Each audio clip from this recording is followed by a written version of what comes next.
O Evangelho segundo o Espiritismo, capítulo 23, Moral Estranha. Neste capítulo, Kardec trata dos seguintes assuntos: aborrecer pai e mãe, abandonar pai, mãe e filhos, deixai os mortos, enterrar os seus mortos, não vim trazer a paz, mas a espada. Neste capítulo também não temos instruções dos espíritos. Aborrecer pai e mãe.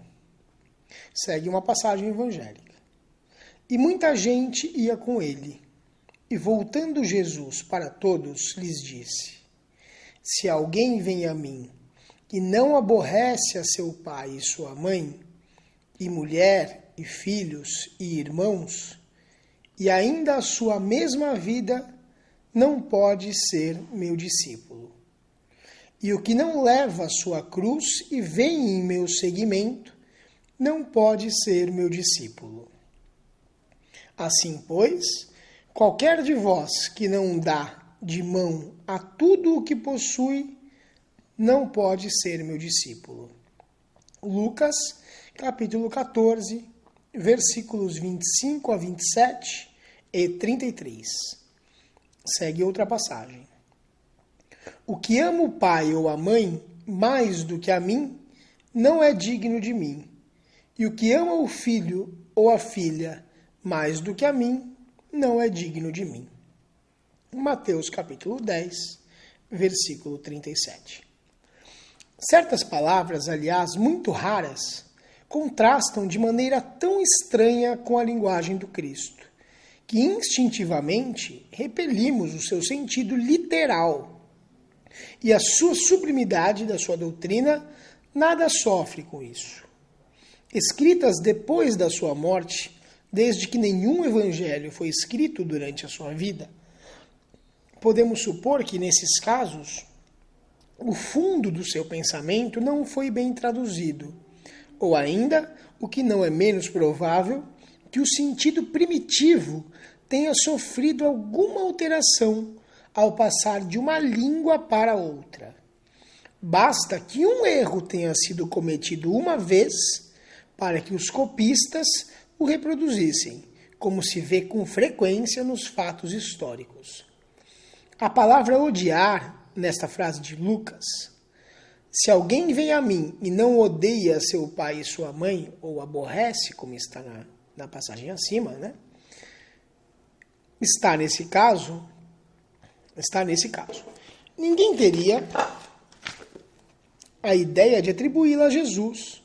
Seria, pois, inútil discuti-la ou tentar justificá-la. Primeiro, seria necessário saber se ele a pronunciou, e, em caso afirmativo, se na língua em que ele se exprimia essa palavra tinha o mesmo sentido que na nossa. Nessa passagem de João, aquele que odeia a sua vida neste mundo a conserva para a vida eterna.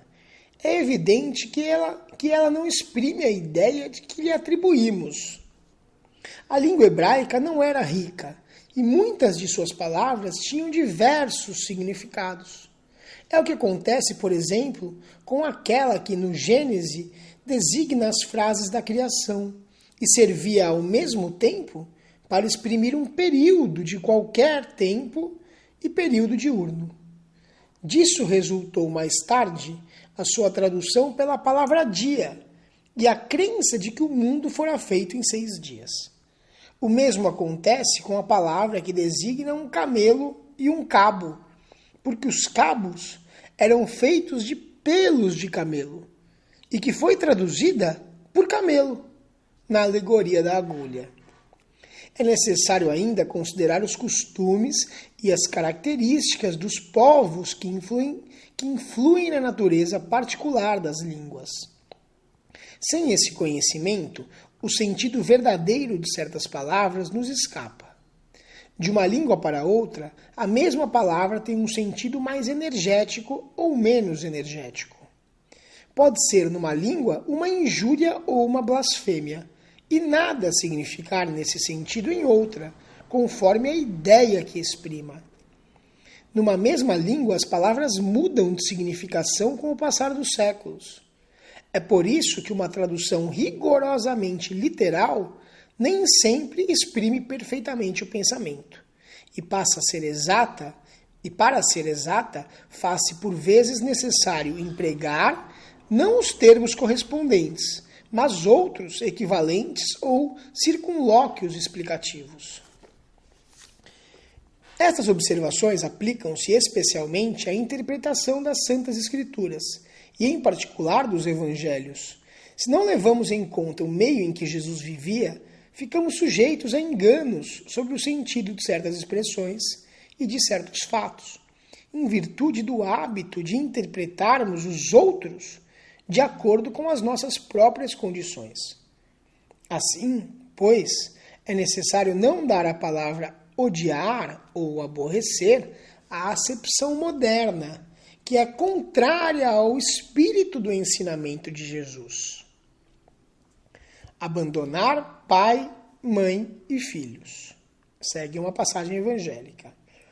E todo o que deixar por amor do meu nome a casa, ou os irmãos, ou as irmãs, ou o pai, ou a mãe, ou a mulher, ou os filhos, ou as fazendas, receberá 100 e possuirá a vida eterna.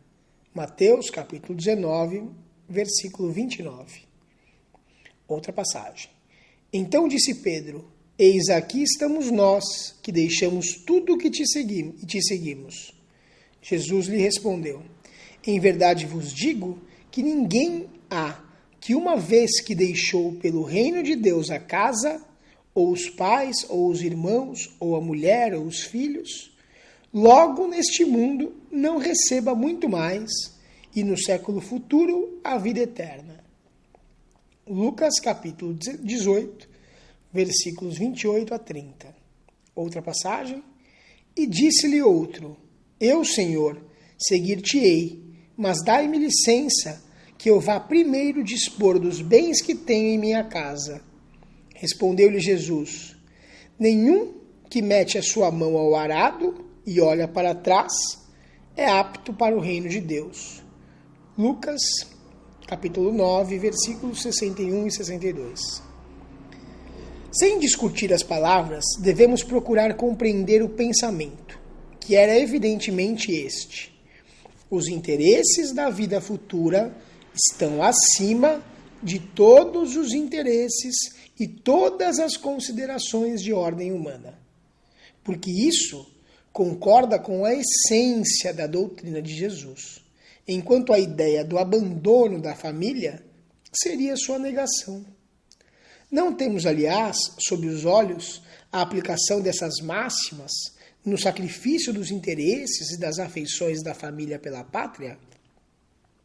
Condena-se um filho que deixa o pai, a mãe, os irmãos, a mulher e os próprios filhos para marchar em defesa do seu país? Não lhe reconhecemos, pelo contrário, o mérito de deixar as doçuras do lar e o calor das amizades para cumprir um dever? Há, pois, deveres que se sobrepõem a outros. A lei não sanciona a obrigação para a filha de deixar os pais e seguir o esposo. O mundo está cheio de casos em que as mais penosas separações são necessárias, mas nem por isso as afeições se rompem. O afastamento não diminui o respeito ou a solicitude que se devem aos pais, nem a ternura para com os filhos.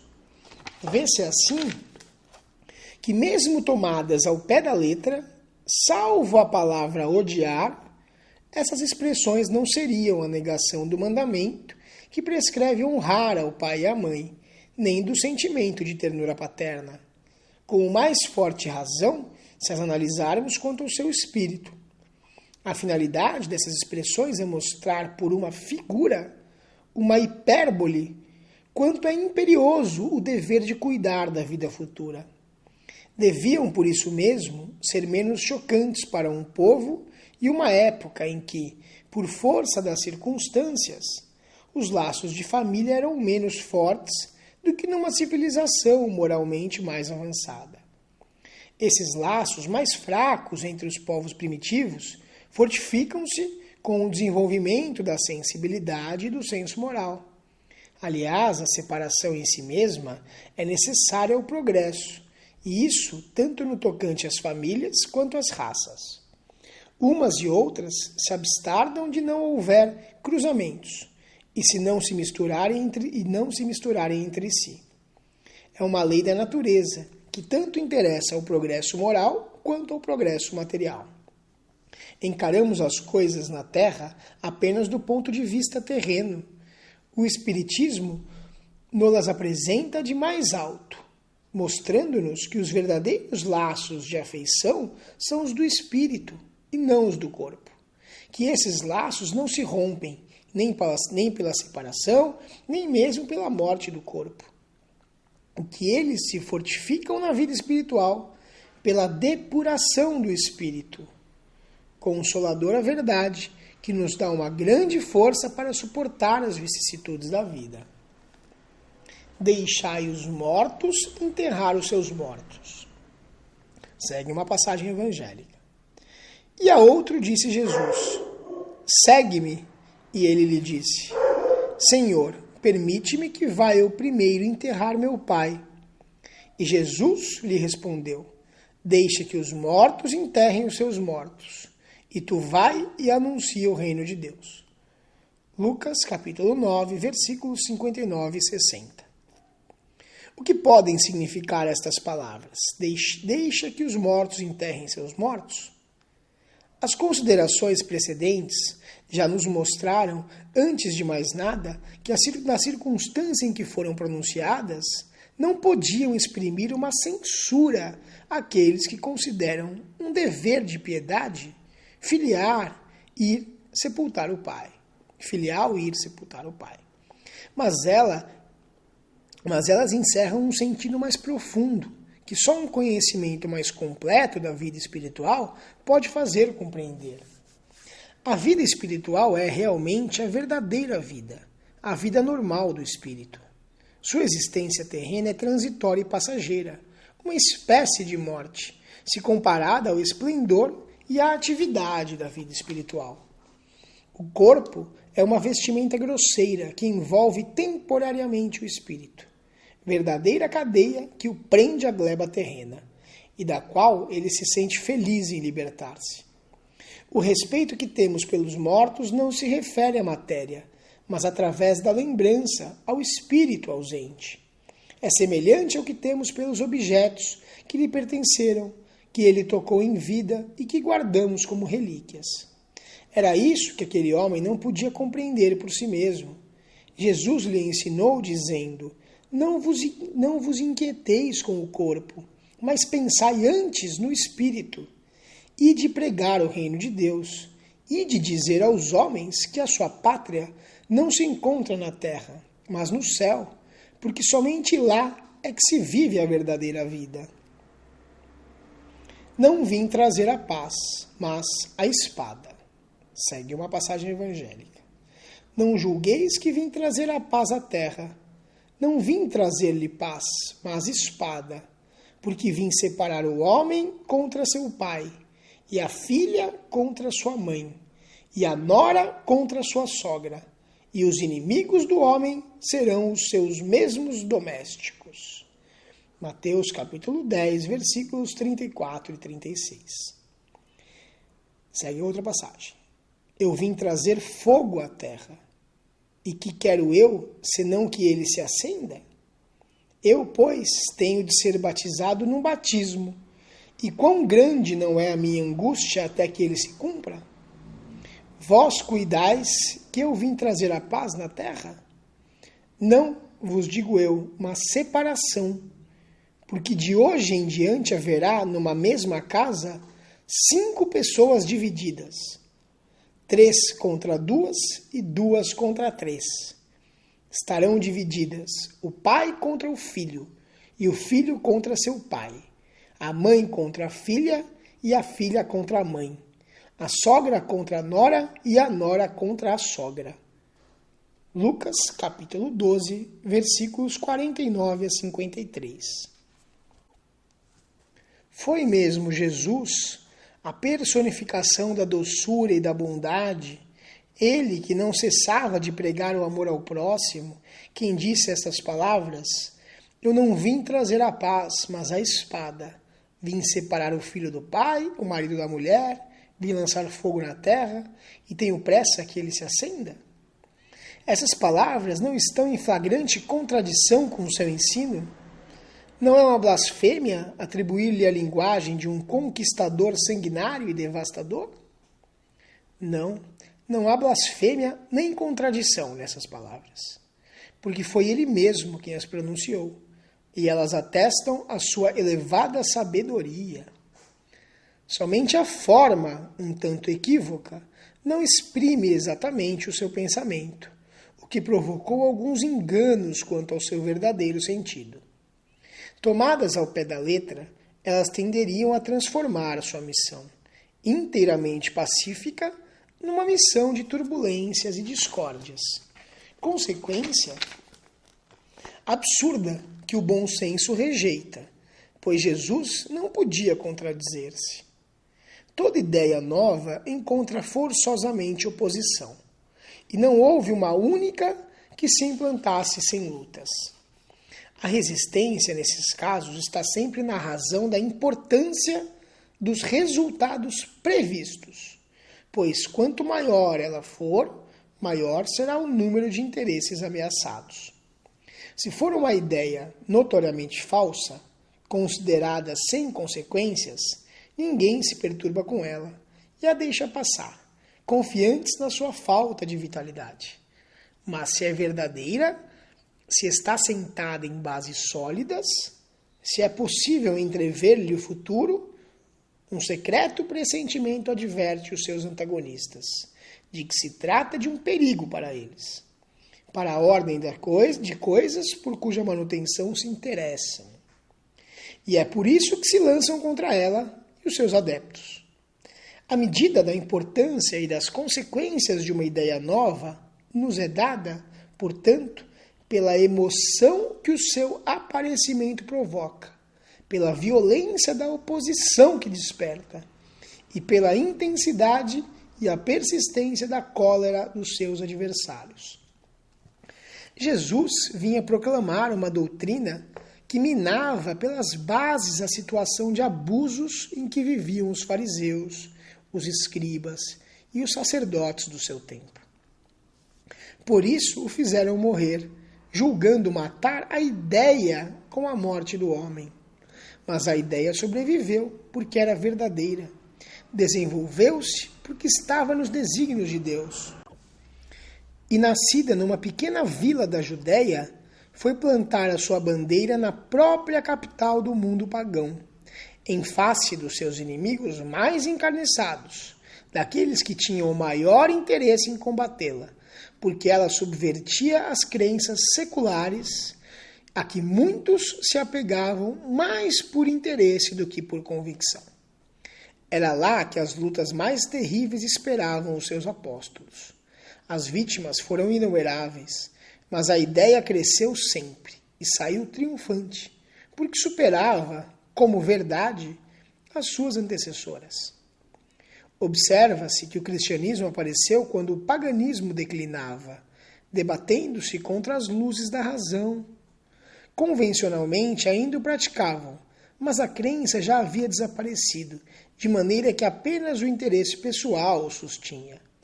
Ora, o interesse é tenaz, não cede nunca à evidência, e irrita-se tanto mais, quanto mais peremptórios são os raciocínios que se lhe opõem e que melhor demonstram o seu erro. Bem sabe que está errado, mas isso pouco lhe importa, pois a verdadeira fé não lhe interessa. Pelo contrário, o que mais o amedronta é a luz que esclarece os cegos. O erro lhe é proveitoso, e por isso a ele se aferra e o defende.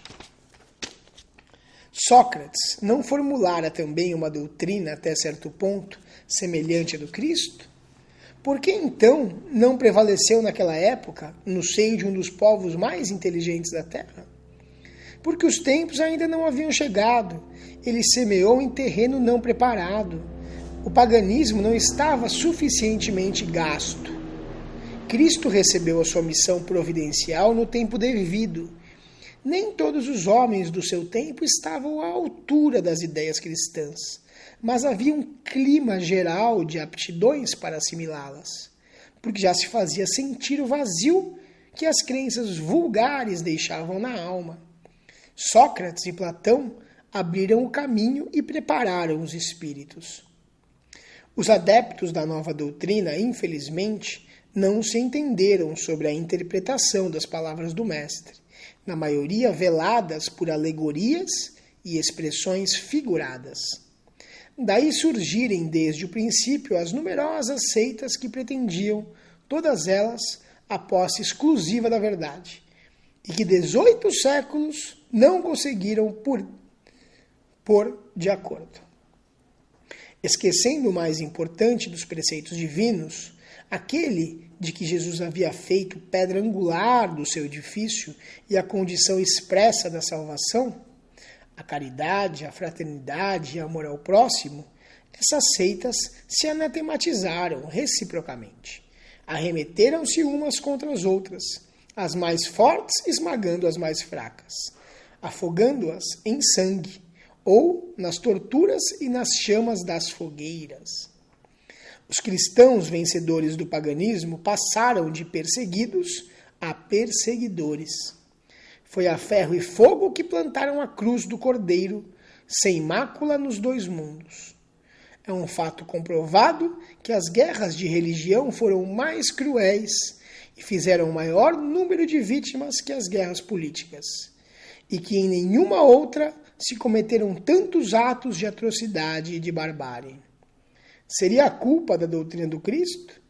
Não, por certo, pois ela condena formalmente toda a violência. Disse ele em algum momento aos seus discípulos: "Ide matar, queimar, massacrar os que não acreditarem como vós?" Não, pois que lhe dissesse o contrário. Todos os homens são irmãos, e Deus é soberanamente misericordioso. Amai ao vosso próximo, amai os vossos inimigos, fazei bem aos que vos perseguem. E lhes disse ainda: quem matar com a espada perecerá pela espada. A responsabilidade, portanto, não é da doutrina de Jesus, mas daqueles que a interpretam falsamente, transformando-a num instrumento a serviço de suas paixões. Daqueles que ignoram essas palavras: o meu reino não é deste mundo.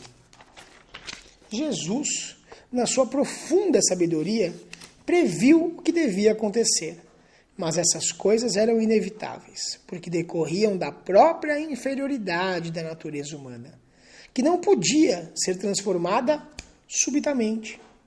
Era necessário que o cristianismo passasse por essa prova demorada e cruel, de 18 séculos, para demonstrar toda a sua pujança, porque apesar de todo o mal cometido em seu nome, ele saiu dela puro e jamais esteve em causa. A censura sempre caiu sobre os que dele abusaram, pois a cada ato de intolerância sempre se disse: se o cristianismo fosse melhor compreendido e melhor praticado, isso não teria acontecido. Quando Jesus disse: não penseis que vim trazer a paz, mas a divisão, seu pensamento era o seguinte: não penseis que a minha doutrina se estabeleça pacificamente. Ela trará lutas sangrentas, para as quais o meu nome servirá de pretexto, porque os homens não me haverão compreendido, ou não terão querido compreender-me. Os irmãos, separados pelas suas crenças, lançarão a espada um contra o outro, e a divisão se fará entre os membros de uma mesma família, que não terão a mesma fé. Vim lançar o fogo na terra para consumir os erros e os preconceitos, como se põe fogo num campo para destruir as ervas daninhas, e anseio por que se acenda, para que a depuração se faça mais rapidamente, pois dela sairá triunfante a verdade. A guerra sucederá à paz, ao ódio dos partidos, à fraternidade universal, às trevas do fanatismo, à luz da fé esclarecida. Então, quando o campo estiver preparado, eu vos enviarei o Consolador, o Espírito da Verdade, que virá restabelecer todas as coisas.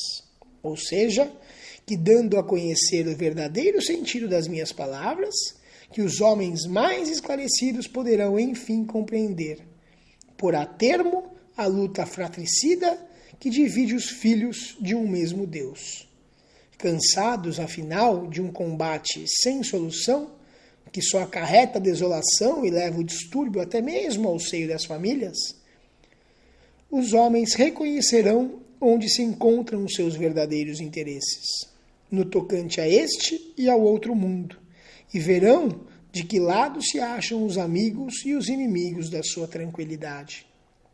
Nesse momento, todos virão abrigar-se sob a mesma bandeira, a da caridade, e as coisas serão restabelecidas na terra, segundo a verdade e os princípios que vos ensinei. O Espiritismo vem realizar, no tempo determinado, as promessas do Cristo. Não o pode fazer, entretanto, sem destruir os erros. Como Jesus, ele se defronta com o orgulho, o egoísmo, a ambição, a cupidez, o fanatismo cego, que, cercados dos seus últimos redutos, tentam ainda barrar-lhe o caminho e levantam contra ele entraves e perseguições. Eis porque ele também é forçado a combater. Mas a época das lutas e perseguições sangrentas já passou, e as que ele tem de suportar são todas de ordem moral, sendo que o fim de todas elas se aproxima. As primeiras durarão séculos. As de agora durarão apenas alguns anos, porque a luz não parte de um só foco, mas irrompe de todos os pontos do globo e abrirá mais depressa os olhos dos cegos. Aquelas palavras de Jesus devem ser entendidas, portanto, como referentes à cólera que, segundo previa, a sua doutrina iria suscitar, aos conflitos momentâneos que surgiriam como consequência, às lutas que teria de sustentar antes de se firmar, como aconteceu com os hebreus, antes de sua entrada na terra prometida, e não como um desígnio premeditado de sua parte de semear a desordem e a confusão. O mal devia provir dos homens e não dele. A sua posição era do médico que veio curar, mas cujos remédios provocam uma crise salutar, revolvendo os humores malignos do enfermo.